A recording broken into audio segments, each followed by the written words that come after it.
Phase one is really three main objectives. One, getting to the moon reliably. That's why we have so many missions, because we want to try with different vendors, different places of the moon, and make sure that most of the missions, all of the missions, have a very high likelihood of success. The second objective is to get ground truth. We know a lot about the moon, some of the South Pole, but nothing like what we need to learn before we send humans there and we actually build a moon base. So putting different assets on the surface, prospecting, understanding the environment, where the places where we want to go, super critical. And the third objective is, we know to build a moon base, we're going to need permanent infrastructure, and we're going to need to support long duration, eventually permanent presence there. So we're going to try out some of these technologies early in phase one that will enable us to do that. We want to try things out there, learn from what we observe in the operations, and then modify and upgrade the things that actually will be part of phase two, which starts around 2029. And that's when we'll start putting some of the permanent pieces of the infrastructure, including power, navigation capabilities, of course finishing out the communication constellations, and also surface preparation. All of that in phase two, and then that will go through 32, and in 32 plus we'll add the final elements of the moon base initial capability, which will enable long-term duration missions, including habitation, the logistics, and we'll see some cargo return to Earth. Is there anything you'd like to add? No, other than just, I guess, reinforcing the importance of going through these phases. You know, this is drawing on the playbook that worked very well for NASA during the 1960s. We didn't just jump right to Apollo 11, Mercury, Gemini, lots of Apollo missions. We want to get back into a rhythm of this. We want lots of reps. It's incredibly challenging just going to the moon, let alone going to the south pole of the moon and being able to operate in permanently shaded regions. Like, this is extremely difficult.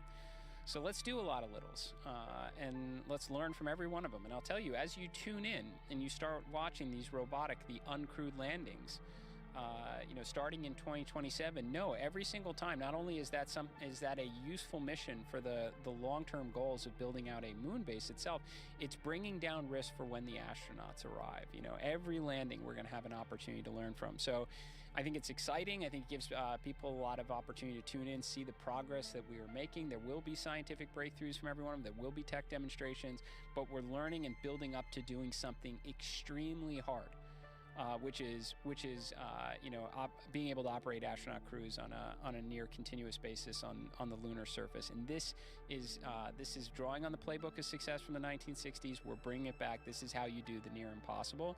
Just eager to see the first mission get underway.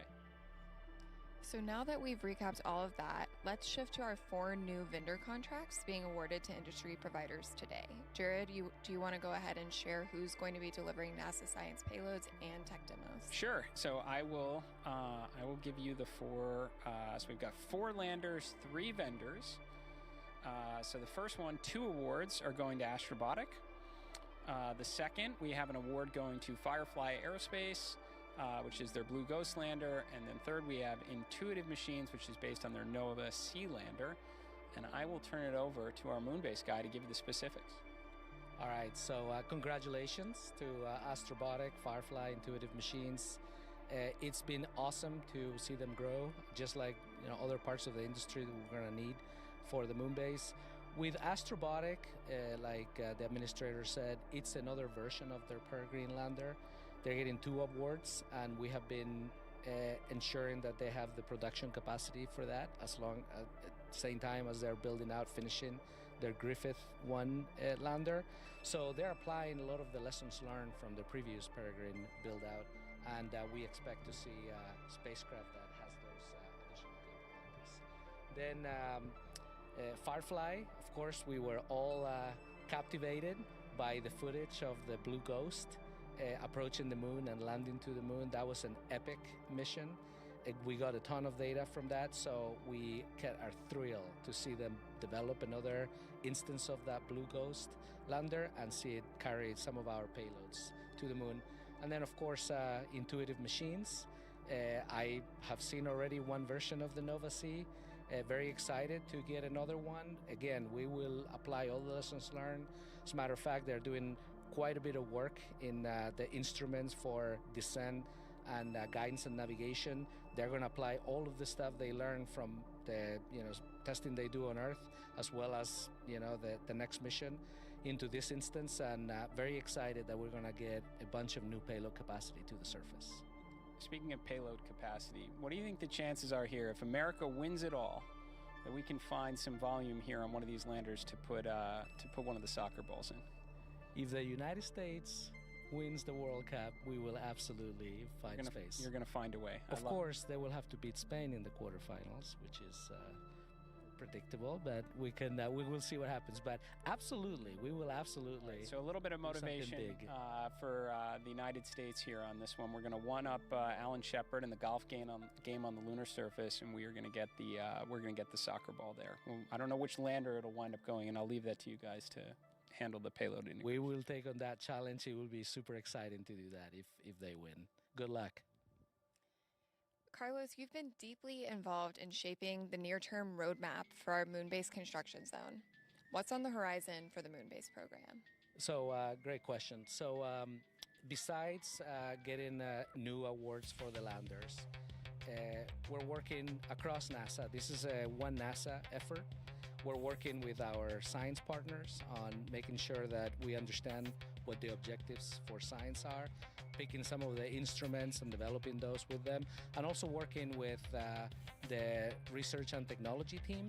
They just announced in a press release yesterday, they're putting a broad area announcement for some of the early technology that we know we have gaps on. And it's there for folks to apply and put their ideas in SAM.gov right now. Those again will be early technology development projects that all feed into potential flight projects for things that we do in phase 1 and phase 2 in the future. So that's number one. We're then, of course, going into some of the moon-based core activities. We announced CLIPS 2.0. That's another version of landers and also other options that we have to be able to procure not just as commercial service, but only specifically landers. We want to get into the business where we have launch vehicles, different kinds of landers, and we're developing payloads for them. And we will be assembling these missions depending on what's ready. Those awards, the due date for that was actually today, and we'll be making those awards in early September or so. Then, when we talk about the things that we have in procurement, definitely launch vehicles for the landers themselves, and in phase 1, technology demonstrations. So we're going to open up a new solicitation avenue for those technology demonstrations. And we're going to start focusing on surface power, but there's more. There's early habitation, there's surface mobility.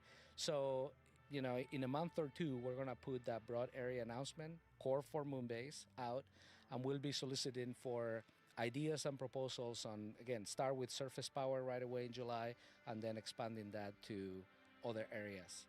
And then, because we're procuring those technology demonstration payloads, we need more landers. So we already have booked the three ones that I talked about at the beginning. We just awarded 4 today. We can't wait to put great payloads on those and also learn things about getting back to the moon, core objective for phase 1. But then we're going to get in the business of deploying these technology demonstration payloads. Maybe a solar tower, maybe an inflatable habitation, things like that we get through the broad area announcement. So more landers in the horizon for power, avionics, and habitation. So anyway, that kind of wraps up what's in the core. But I think you might have a little bit more about what's next. Well, when I was saying early on that we are going to launch, we're going to have so many landers, we're going to have so many rovers, we're going to be on the moon that you could go and raid the pantry at every one of our centers for payloads, and there would still be a lot of excess mass and volume available in that. Well, we started to do just that, and it turns out we do have a lot of flight hardware that's around our various centers. So a little bit of a Star Wars reference here. I think those that know our Mars rovers, Curiosity and Perseverance. Well, there is another. And the engineering development unit for it is called Promise. And I'd say we are thinking very hard right now about sending Promise to the moon. That would be an awesome capability. First of all, core moon-based objectives.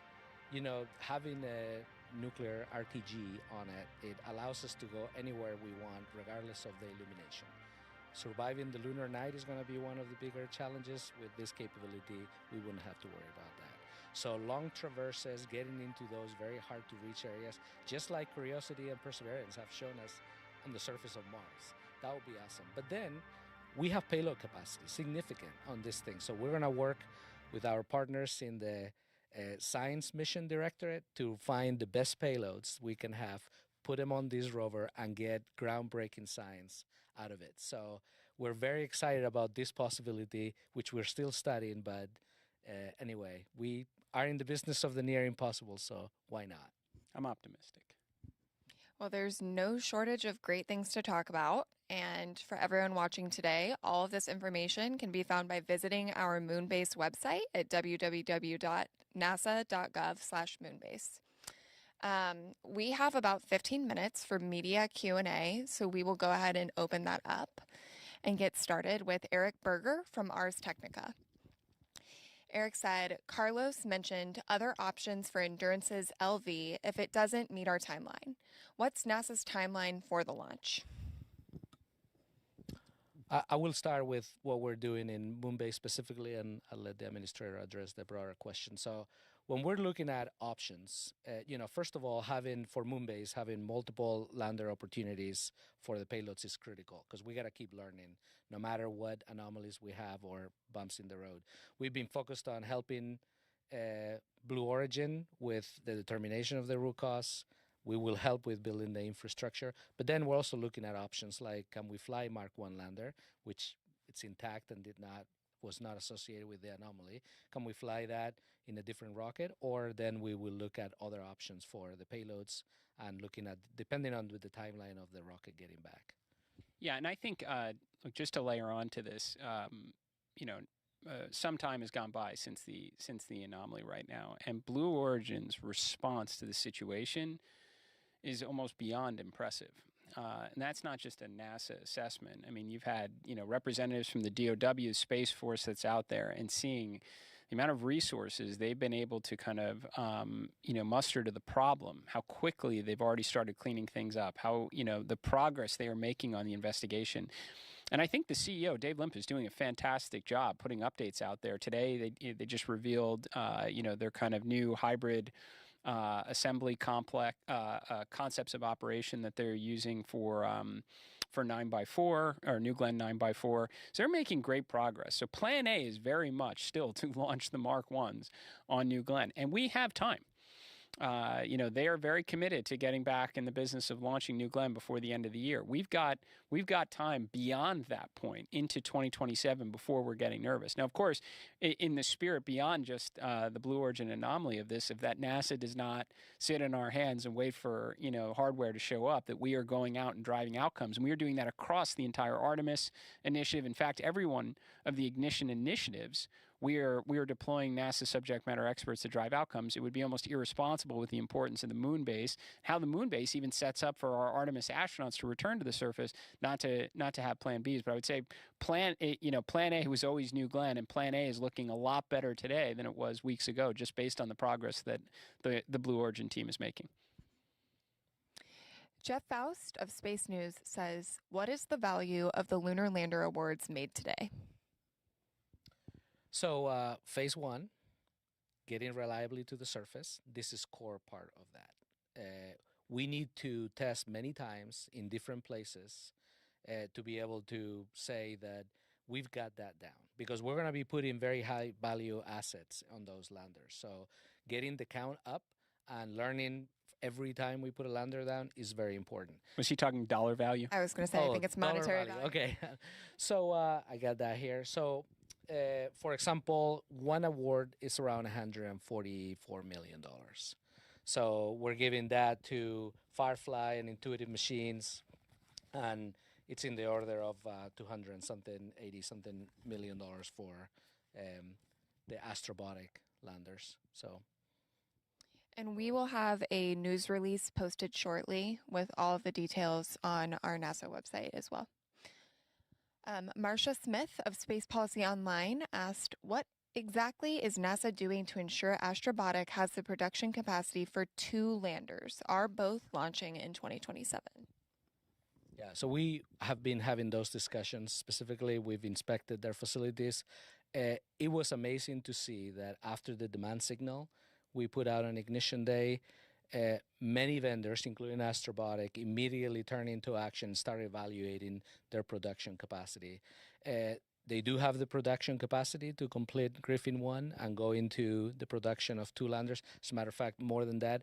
And they're actively working on expanding even beyond that for the next set of landers that are coming up, which we talked about today for technology demonstration payloads. And they're not the only ones. I think every one of the vendors we announced today and everybody else that it's in the CLIPS 1.0 pool is building up that capability. So we feel pretty confident on the awards today and the ones that are coming up. And just again, go back into we're not just sitting around saying we hope it shows up on time, not with any of our vendors. I mean, the whole deploying subject matter experts in the field to drive outcomes, it gives us insight into where there are problems. Hey, the vendor we selected doing a fantastic job. However, their subcontractor for, I don't know, this is a hypothetical, COPVs or hypergol thrusters, has a backlog here. What can NASA do about it? Well, this is, again, why the SBA and NASA partnered and made that announcement yesterday, is we are going out and funding where we know there are challenges in the supply chain. We are bringing online some of our test capabilities. We after the shuttle era was retired, a lot of our hypergol test, capabilities were diminished. Even now, so now as you put this huge demand signal out to industry and everybody is spooling up, there could be a very long line in getting some of their hardware through our test chambers. So we are making investments to bring online test chambers that have been decommissioned for 10 or 15 years to alleviate some of the pressure in the system right now. So again, it is not all on the vendors, and it shouldn't be. It wasn't like that in the 1960s. It won't be like that now. NASA will play a part in ensuring the partners that we are selecting throughout the Moon Base Initiative, all of the ignition initiatives, including Artemis, 4, 5, and beyond, are being driven towards the outcomes people expect. Anthony Leone of Spectrum News asks, for the Moon Base 2 mission, just how instrumental will the Flex Rover be, not just for that mission, but for the future ones as well? So the Flex Rover from Astrolab actually has components that they plan to use on the lunar terrain vehicle that we awarded earlier in the year. So from an engineering perspective, we're going to test out quite a bit of things on that rover that play forward into other assets that we already have in the works. Also, we're going to put instruments there, and just like Flip, many other ones will be the same way. We're going to put standard instruments that will give us basic information about the surface, the terrain, the environment, the temperature, the illumination that we're getting there, which is all part of the getting the ground truth objective number 2 of phase 1. So very valuable. And in that version of a rover, smaller ones, bigger ones that will come later, we're going to be getting tons of data from the South Pole, which again we know very little about right now. Christopher Mick from the Hudson Star Observer asks, with the ever-increasing cadence of robotic lander missions called for in the moon base phases, what are the plans for landing plume mitigation that could damage pre-placed assets? Good question. In the first set of landers, like the ones we announced today, we're actually going to have stereo cameras that will be looking at that plume surface interaction for us to better understand what's happening when different types of engines, because there's a different set of landers, what is happening, and can we characterize and model that very accurately. And then in the future, part of the technology demonstration initiatives have to do with surface preparation. So today, if we did nothing, we think we would have to put the landing sites like 1.5 miles away from anything meaningful that you don't want impacted. But we don't want to just settle on that. I mean, we may start there. We envision potentially building berms that can surround these areas, also nuclear reactor to protect the crews and the equipment from radiation. But all of this is just a vision. We got to try that out. That's why early on we'll be putting rovers and potentially lunar terrain vehicles that will help us try out surface preparation stuff, even if it's just moving some rocks or trying to build a mini berm. All of that plays forward into really building the assets that in phase 2 will help do the job. Yeah, and I want to just pile on that a little bit too. First of all, I was out at Langley just a week or two ago, where we're doing a lot of the plume surface interaction testing already, and you have a crack team that's doing a lot of work on this. But what it's going to tell you is that there will be problems if you don't get to a point where you can do true surface improvement operations on the lunar surface as well. So this is why, again, going back to a phase 1 moon base, phase 2, 3, getting back in a rhythm of learning, using what you learned to inform a subsequent mission is the right approach for NASA. If we had just done a single lunar terrain vehicle, we might have overlooked capabilities that are going to need it for some of the surface improvement operations. So we have a phase 1 of LTV. We'll learn a lot of just driving things around autonomously and crewed on the lunar surface. But then we'll launch phase 2 LTVs, and for sure you're going to incorporate at some point into this surface improvement capabilities. And from my perspective, the earlier that you can in the process will only make life easier on the robotic landers, the crewed landers, logistics and supply. I think it's going to be an important part of moon base operations. Paul Brinkman of Aerospace America says, is there any hardware built for a Promise rover, and what would that be? Was that just a potential name for a future mission? Oh, no, there is another. It exists. In fact, I think you showed the video of it. It's real. Is that a promise? I think that the farthest I can go is we're thinking about it, but I promise you we're thinking about it, and we're gonna. And I think we've got the hardware, and this is exactly what we should be trying to do to put wins on the board. Getting a capability like Promise to the surface of the moon. I think we'll probably make some adjustments to some of the instruments that are on it. Is going to bring an immense capability to the lunar South Pole in short order. But it very much exists. That there is another reference was real. We have been witness to it. Tried to drive it ourselves, but the experts took it over. But yeah, it's there, and it's been tested extensively in the JPL Mars rock yard. Fox News' Jonathan Seri asks, Carlos, could you elaborate on what remains unknown about the conditions at the lunar South Pole? A lot. For example, we have a definition up to like a meter of height of the lunar surface. We would like to have definition centimeters of height and even subterranean, just to see what kind of surface strength we have and what's there that we may be able to explore and use in situ on the surface of the moon. Then we know that in the South Pole, the illumination conditions are complex because the sun really only rises 1-2 degrees. So one of the ways that we think we can mitigate that is building solar masts, but we don't know at what height it's truly effective. Is it 1 meter? Is it 2 meters? Is what? We need to put stuff there and try that out. And then the reason why surviving the lunar night it's hard is because it gets really cold. I mean, you go from being super hot, maybe 200, 250 degrees, to minus 200 once the shade hits you. And then if you go into some of these permanent shadow regions, it can be like minus 400. I mean, that's for a system, any kind, electronics, structure, anything, to survive that is pretty staggering. But that's what we think it is. We need to put stuff there, and really maybe the temperature is not that cold because there's some albedo or something that reflects on it. So all of those things, we really want to try it out. Then in Artemis 2, the crew reported flashes of micrometeorites hitting the surface. We want to put stuff there and see if that's really a problem or it's not. And I can go on and on. How do we drive on the surface of Mars? How easy is to move a rock or to clear terrain or to build a berm? We have ideas. We've tried out on Earth. We're doing everything we can here to try it out. But as we know, once you get space, especially the moon, and especially in the South Pole, it's a different ballgame. So that's why our studies are really putting stuff on the surface and trying stuff out as soon as we can.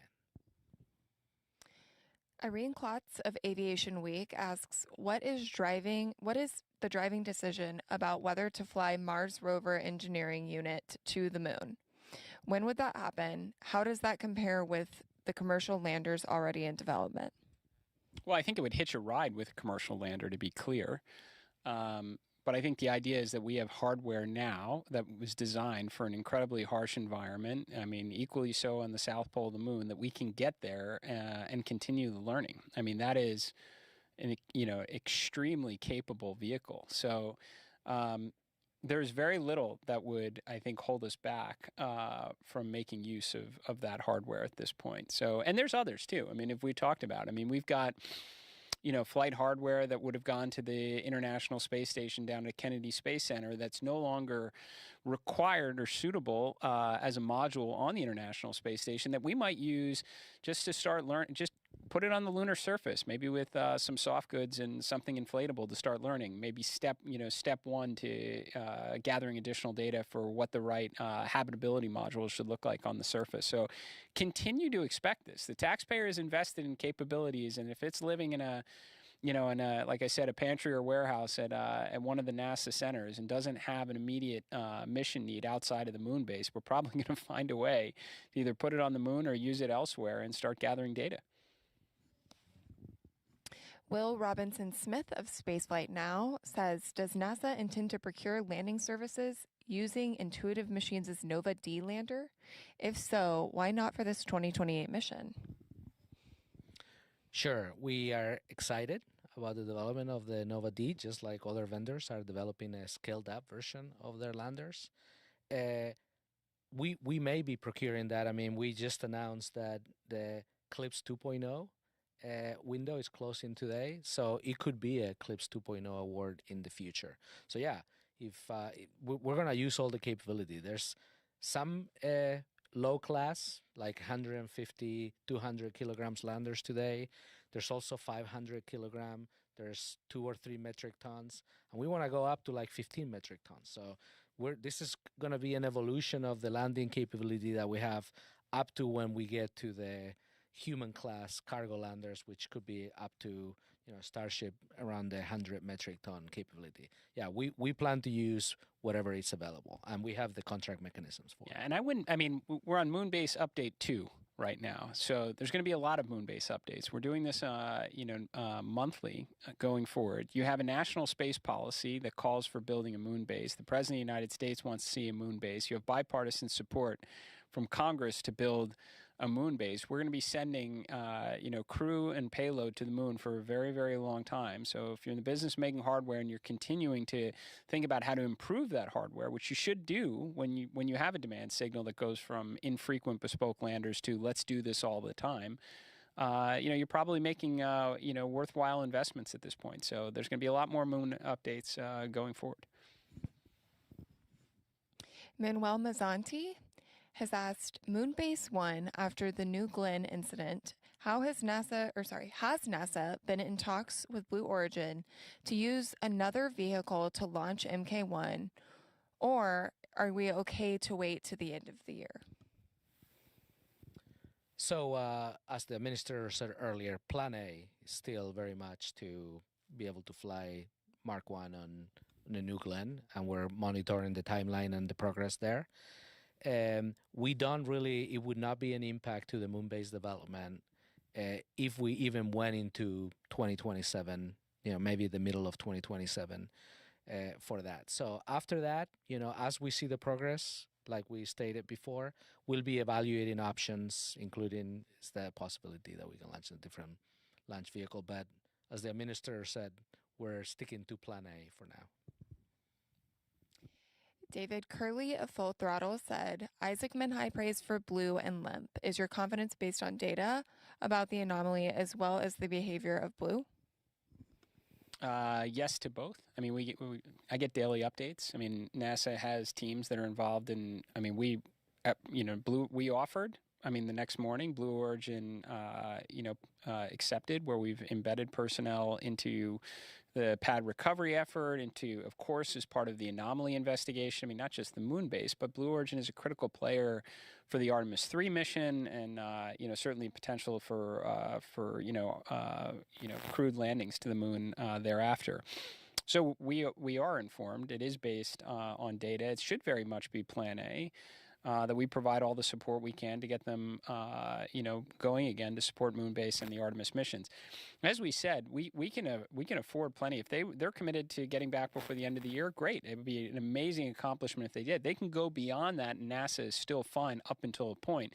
If we start tracking towards, mid 2027, that now has implications for the Artemis 3 mission and for uncrewed landers, and that would be more concerning, which is why it's our responsibility, as I said before, across the supply chain, across every vendor contributing to all the ignition priorities, to have the ability for NASA to drive outcomes. But I think based on the progress that we've been seeing so far and the great communication from Dave Limp on this one, we don't have any reason to believe that we would have to select an alternative pathway yet.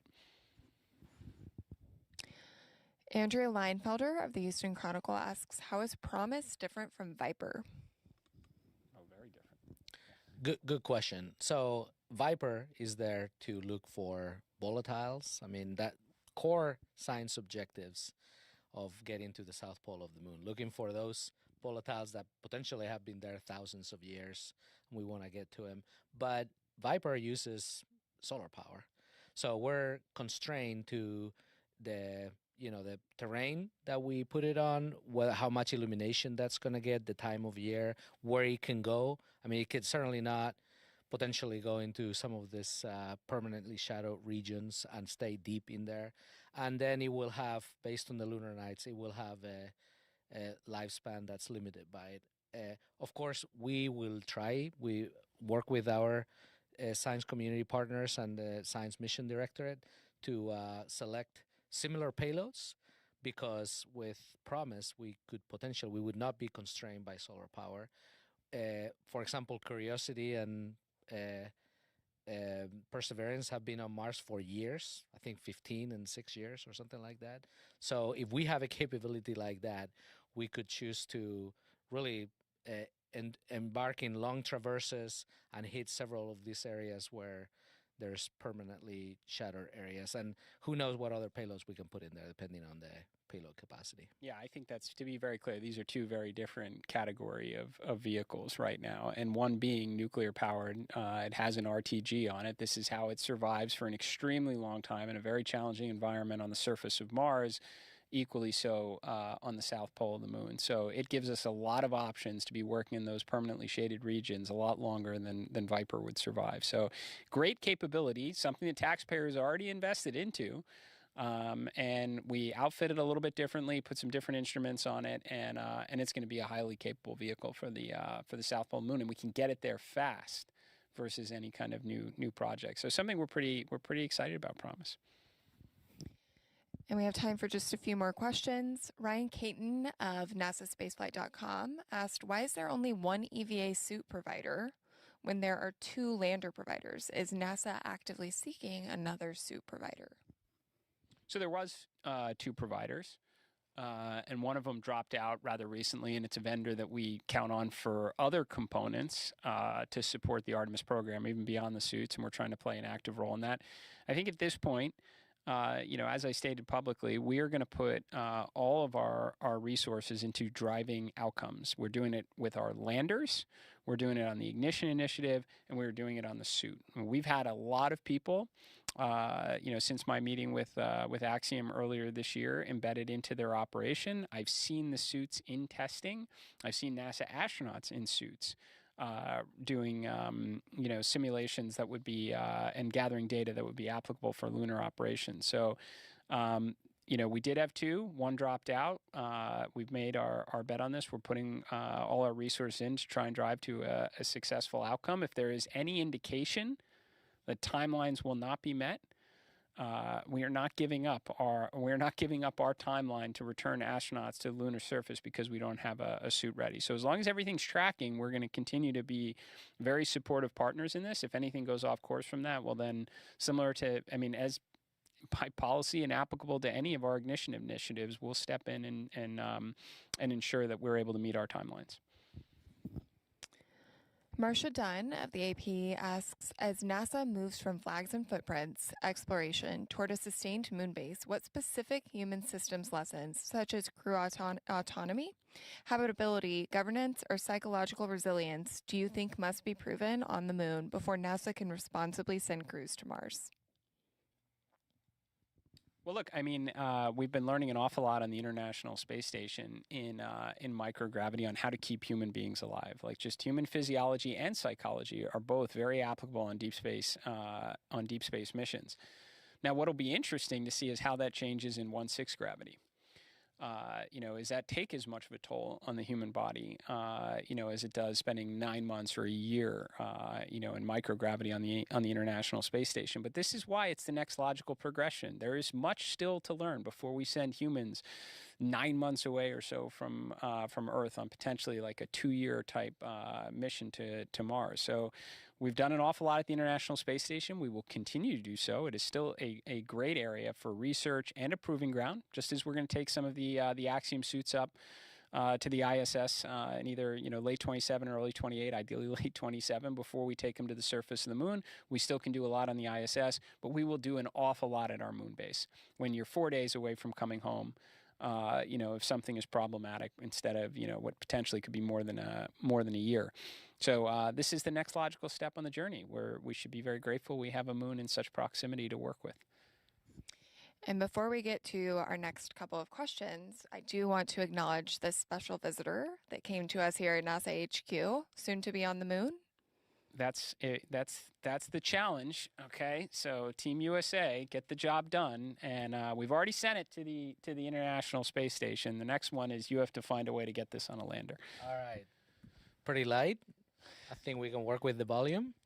So it's all on the U.S. men's national team. So good luck. Let's go. Joey Roulette from Reuters asks, what is the Promised Lander? Which NASA center does it come from? And why haven't we heard about it before? Well, it always, it existed. So, when I was making my way around to all the centers, and we went to, it's Jet Propulsion Laboratory. It's JPL who takes care of Perseverance and Curiosity. And I was like, okay, so this is 1 for 1, of the actual, the flight hardware that's on Mars right now. And makes sense very early on, right? If you're, you've got some sort of just like we have hardware in the loop tables here, or Iron Birds you may have heard of. We got a problem, we might want to test it out on that before we upload it to, a vehicle that's actually in space or on the surface of Mars. But we've had years now of experience operating the 2 rovers on the surface of Mars, and we've got this hardware that the taxpayers have invested a lot in. So the question was posed, what if we send it to the moon?